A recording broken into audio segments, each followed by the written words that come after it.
Oh bondad incomprensible y eterna, qué admirada y suspendida quedo, viendo la inmensidad de vuestro ser inmutable, comparado con la parvulez del hombre, y mediando vuestro amor eterno entre dos extremos de tan incomparable distancia. Amor infinito para criatura, no sólo pequeña pero ingrata. ¿En qué objeto tan abatido y vil ponéis, Señor, vuestros ojos? ¿Y en qué objeto tan noble podía y debía el hombre poner los suyos y sus afectos, a la vista de tan gran misterio? Suspensa en admiración y ternura de mi corazón, me lamento de la desdicha de los mortales y de sus tinieblas y ceguera, pues no se disponen para conocer cuán de antemano comenzó vuestra majestad a mirarlos y prevenirles su verdadera felicidad, con tanto cuidado y amor, como si en ella consistiera la vuestra. Todas las obras y disposición de ellas, como las había de criar, tuvo presentes el Señor desde ab inicio, en su mente, y las enumeró y pesó con su equidad y rectitud. Y como está escrito en la sabiduría, supo la disposición del mundo antes de criarle. Conoció el principio, medio y fin de los tiempos, sus mudanzas y concursos de los años, la disposición de las estrellas, las virtudes de los elementos, las naturalezas de los animales, las iras de las bestias, la fuerza de los vientos, la diferencia de los árboles, las virtudes de las raíces y los pensamientos de los hombres. Todo lo pesó y enumeró. Y no solo esto, que suena la letra de las criaturas materiales y racionales, pero todas las demás que místicamente por éstas son significadas, que, por no ser para mí intento ahora, no las refiero. Capítulo 6. De una duda que propuse al Señor sobre la doctrina de estos capítulos y la respuesta de ella. Sobre las inteligencias y doctrina de los 2 capítulos antecedentes, se me ofreció una duda, ocasionada de lo que muchas veces he oído y entendido de personas doctas que se disputan en las escuelas. Y la duda fue que si la causa y motivo principal para que el Verbo divino se humanase fue hacerle cabeza y primogénito de todas las criaturas, y por medio de la unión hipostática con la naturaleza humana, comunicar sus atributos y perfecciones en el modo conveniente, por gracia y gloria, a los predestinados. Y el tomar carne pasible y morir por el hombre fue decreto como fin secundario, siendo esto así verdad, como en la Santa Iglesia hay tan diversas opiniones sobre ello. Y la más común es que el Verbo eterno descendió del cielo como de intento para redimir a los hombres por medio de su pasión y muerte santísima. Esta duda propuse con humildad al Señor, y su majestad se dignó de responderme a ella, dándome una inteligencia y luz muy grande, en que conocí y entendí muchos misterios que no podré explicar, porque comprenden y suenan mucho las palabras que me respondió el Señor, que son estas: Esposa y paloma mía, oye, que como Padre y Maestro tuyo, quiero responder a tu duda y enseñarte en tu ignorancia. Advierte que el fin principal y legítimo del decreto que tuve de comunicar mi divinidad en la persona del Verbo, unida hipostáticamente a la naturaleza humana, fue la gloria que de esta comunicación había de redundar para mi nombre y para las criaturas capaces de la que yo les quise dar. Y este decreto se ejecutará sin duda en la encarnación, aunque el primer hombre no hubiera pecado, porque fue decreto expreso y sin condición en lo sustancial. y así debía ser eficaz mi voluntad, que en primer lugar fue comunicarme al alma y humanidad unida al Verbo. Y esto era así conveniente a mi equidad y rectitud de mis obras. Y aunque esto fue postrero en la ejecución, fue primero en la intención. Y si tardé en enviar a mi unigénito, fue porque determiné prepararle antes una congregación en el mundo, escogida y santa, de justos, que supuesto el pecado común, serían como rosas entre las espinas de los otros pecadores. Y vista la caída del linaje humano, determiné con decreto expreso que el Verbo viniese en forma pasible y mortal para redimir su pueblo, de quien era cabeza, para que más se manifestase y conociese mi amor infinito con los hombres, y a mi equidad y justicia se le diese debida satisfacción. Y que si fue hombre y el primero en el ser, el que pecó, fuese hombre, y el primero en la dignidad el Redentor. Y los hombres en esto conociesen la gravedad del pecado y el amor de todas las almas fuese uno solo, pues su Criador, vivificador, Redentor, y quien los ha de juzgar es uno solo. Y también quise compelerles a este agradecimiento y amor, no castigando a los mortales como a los apóstatas ángeles, que sin apelación los castigué, y al hombre perdoné, aguardé y le di oportuno remedio, ejecutando el rigor de mi justicia en mi unigénito Hijo, y pasando al hombre la piedad de mi grande misericordia. Y para que mejor entiendas la respuesta de tu duda, debes advertir que como en mis decretos no hay sucesión de tiempo, ni yo necesito de él para obrar y entender. Los que dicen que encarnó el Verbo para redimir el mundo, dicen bien. Y los que dicen que encarnara si el hombre no pecara, también hablan bien, si con verdad se entiende. Porque si no pecara Adán, descendiera del cielo en la forma que para aquel estado conviniera. Y porque pecó, tuve aquel decreto segundo, que bajara pasible, porque, visto el pecado, convenía que le reparase en la forma que lo hizo. Y porque desea saber cómo se ejecutara este misterio de encarnar el Verbo, si conservara el hombre el estado de la inocencia, advierte que la forma humana fuera la misma en la sustancia, pero con el don de la impasibilidad e inmortalidad, cual estuvo mi unigénito después que resucitó hasta que subió a los cielos.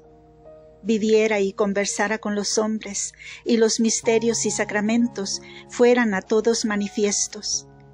Y muchas veces hiciera patente su gloria, como la hizo una vez cuando vivió mortal, y delante de todos hiciera en aquel estado de inocencia lo que obró delante de los 3 apóstoles, en el que fue mortal, y vieran todos los viadores a mi unigénito con grande gloria, y con su conversación se consolaran, y no pusieran óbice a sus divinos afectos, porque estuvieran sin pecado, pero todo lo impedió y estragó la culpa, y por ella fue conveniente que viniera pasible y mortal.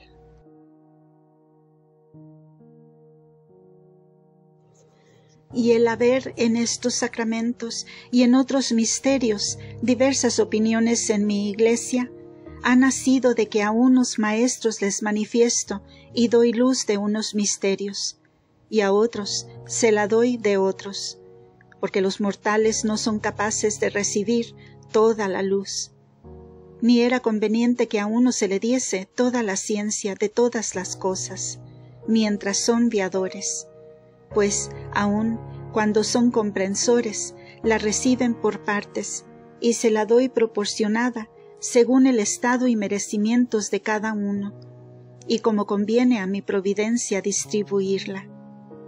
Y la plenitud sólo se la debía a la humanidad de mi unigénito, y a su madre respectivamente. Los demás mortales ni la reciben toda, ni siempre tan clara, que puedan asegurarse en todo, y por eso la quieren con el trabajo y uso de las letras y ciencias. Y aunque en mis escrituras hay tantas verdades reveladas, como yo muchas veces los dejo en la natural luz, aunque otras se las doy de lo alto, de aquí se sigue que se entiendan los misterios con diversidad de pareceres, y se hallen diferentes explicaciones y sentidos de las escrituras, y cada uno siga su opinión como la entendiese. Y aunque el fin de muchos es bueno, y la luz y verdad en sustancia sea una, se entiende y se usa de ella con diversidad de juicios e inclinaciones, que unos tienen a unos maestros y otros a otros, de donde nacen entre ellos las controversias. Y de ser más común la opinión, que el Verbo bajó del cielo de principal intento a redimir el mundo. Entre otras causas, una es porque el misterio de la redención y el fin de estas obras es más conocido y manifiesto, por haberse ejecutado y repetido tantas veces en las Escrituras, y al contrario, el fin de la impasibilidad ni se ejecutó ni se decretó absoluta y expresamente, y todo lo que perteneciera a aquel estado quedó oculto, y nadie lo puede saber con aseguración, si no fuere a quien yo en particular diere luz o revelare lo que conviene de aquel decreto, y amor que tenemos a la humana naturaleza. Y si bien esto pudiera mover mucho a los mortales, si lo pesaran y penetraran, pero el decreto y obras de la redención de su caída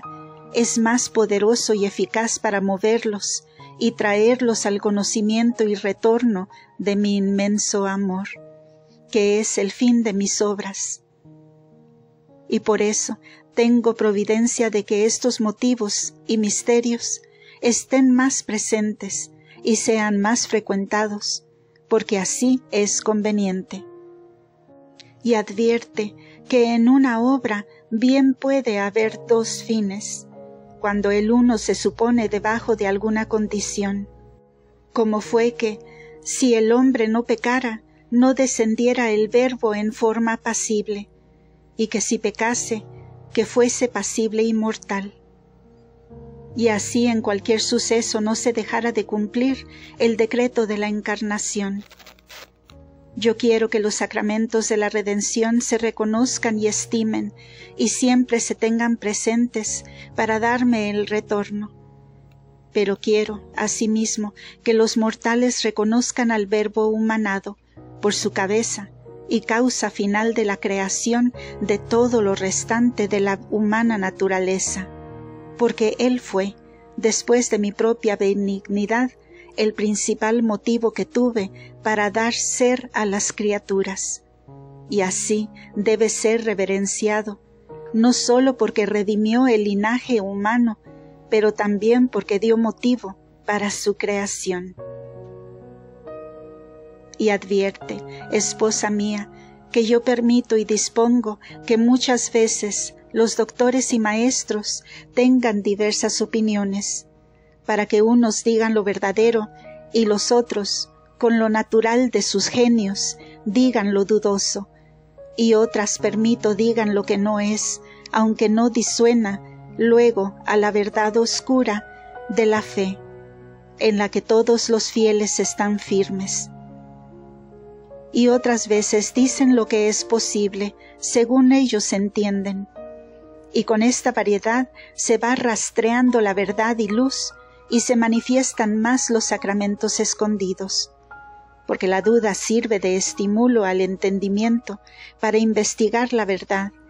y en esto tienen honesta y santa causa las controversias de los maestros. Y también lo que es, después de tantas diligencias y estudios de grandes y perfectos doctores y sabios, se conozca que en mi iglesia hay ciencia, y que los hace eminentes en sabiduría sobre los sabios del mundo, y que hay sobre todos un enmendador de los sabios, que soy yo, que solo lo sé todo, y comprendo y lo peso y mido, sin poder ser medido ni comprendido, y que los hombres, aunque más escudriñen mis juicios y testimonios, no los podrán alcanzar, si no les diere yo la inteligencia y luz, que soy el principio y autor de toda sabiduría y ciencia, y conociendo esto los mortales, quiero que me den alabanza, magnificencia y confesión, superioridad y gloria eterna. Y quiero también que los doctores santos adquieran para sí mucha gracia, luz y gloria, con su trabajo honesto, loable y santo, y que la verdad se vaya más descubriendo y apurando, llegándose más a su manantial, e investigando con humildad los misterios y obras admirables de mi diestra, vengan a ser participantes de ellas, y gozar del pan de entendimiento de mis escrituras. Yo he tenido gran providencia con los doctores y maestros, aunque sus opiniones y dudas han sido tan diversas y con diferentes fines, porque unas veces son de mi mayor honra y gloria, y otras son de impugnarse y contradecirse por otros fines terrenos. Y con esta emulación y pasión han procedido y proceden desigualmente. Pero con todo eso, los he gobernado, regido y alumbrado, asistiéndoles mi protección, de manera que la verdad se ha investigado y manifestado mucho, y se ha dilatado la luz para conocer muchas de mis perfecciones y obras maravillosas, y se han interpretado las santas escrituras tan altamente que me ha sido de mucho agrado y beneplácito. Y por esta causa el furor del infierno con increíble envidia, y mucho más en estos tiempos presentes, ha levantado su trono de iniquidad, impugnando la verdad y pretendiendo beberse el Jordán, y con herejías y doctrinas falsas oscurecer la luz de la fe santa contra quien ha derramado su falsa cizaña, ayudándose de los hombres. Pero lo restante de la Iglesia y sus verdades están en grado perfectísimo, y los fieles católicos, aunque muy envueltos y ciegos en otras miserias, pero la verdad de la fe y su luz la tienen perfectísima. Y aunque llamo a todos con paternal amor a esta dicha, son pocos los electos que me quieren responder. Quiero también, esposa mía, que entiendas que si bien mi providencia dispone que entre los maestros haya muchas opiniones, para que más se escudriñen mis testimonios, y con intento de que a los hombres viadores les sea manifiesta la médula de las divinas letras, mediante sus honestas diligencias, estudios y trabajos, pero fuera de mucho agrado para mí y servicio que las personas doctas se extinguieran y apartaran de sí la soberbia, envidia y ambición, de honra vana y otras pasiones y vicios, que de esto se engendran, y toda la mala semilla que siembran los malos efectos de tales ocupaciones. Pero no la arranco ahora, porque no se arranque la buena con la mala. Todo esto me respondió el Altísimo y otras muchas cosas que no puedo manifestar. Bendita sea tu grandeza eternamente, que tuvo por bien alumbrar mi ignorancia y satisfacerla tan adecuada y misericordiosamente, sin dedignarse de la parvulez de una mujer incipiente y en todo inútil. Denle gracias y alabanzas sin fin todos los espíritus bienaventurados y justos de la tierra. Capítulo 7. cómo el Altísimo dio principio a sus obras,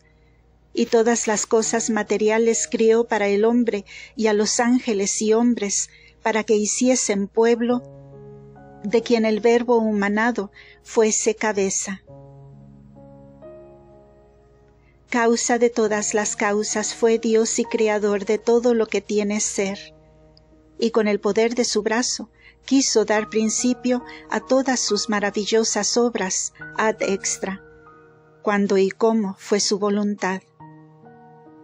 El orden y principio de esta creación refiere Moisés en el capítulo 1 del Génesis. Y porque el Señor me ha dado su inteligencia, diré aquí la conveniente para ir buscando desde su origen las obras y misterios de la encarnación del Verbo y de nuestra redención.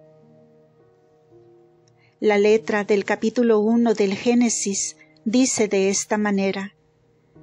En el principio crió Dios el cielo y la tierra, y estaba la tierra sin frutos y vacía, y las tinieblas estaban sobre la haz del abismo, y el Espíritu del Señor era llevado sobre las aguas. Y dijo Dios: sea hecha la luz, y fue hecha la luz. Y vio Dios que la luz era buena, y dividióla y apartóla de las tinieblas. Y a la luz llamó día, y a las tinieblas noche, y fue hecho día de tarde y mañana. En este día primero dice Moisés que en el principio crió Dios el cielo y la tierra, porque este principio fue el que dio el Todopoderoso Dios, estando en su ser inmutable, como saliendo de él a criar fuera de sí mismo a las criaturas, que entonces comenzaron a tener ser en sí mismas, y Dios como a recrearse en sus hechuras, como obras adecuadamente perfectas. Y para que el orden fuera también perfectísimo, antes de criar criaturas intelectuales y racionales, formó el cielo para los ángeles y hombres, y la tierra donde primero los mortales habían de ser viadores. Lugares tan proporcionados para sus fines y tan perfectos, que como David dice, los cielos publican la gloria de Dios, el firmamento y la tierra anuncian las obras de sus manos. Los cielos con su hermosura manifiestan la magnificencia y gloria, porque son depósito del premio prevenido para los santos, y el firmamento de la tierra anuncia que ha de haber criaturas y hombres que la habiten, y por ella caminen a su Creador. Y antes de criarlos, quiere el Altísimo prevenirles y criarles lo necesario para esto y para la vida que les había de mandar vivir, para que de todas partes se hallen compelidos a obedecer y amar a su Hacedor y Bienhechor, y que por sus obras conozcan su nombre admirable e infinitas perfecciones. Continuará.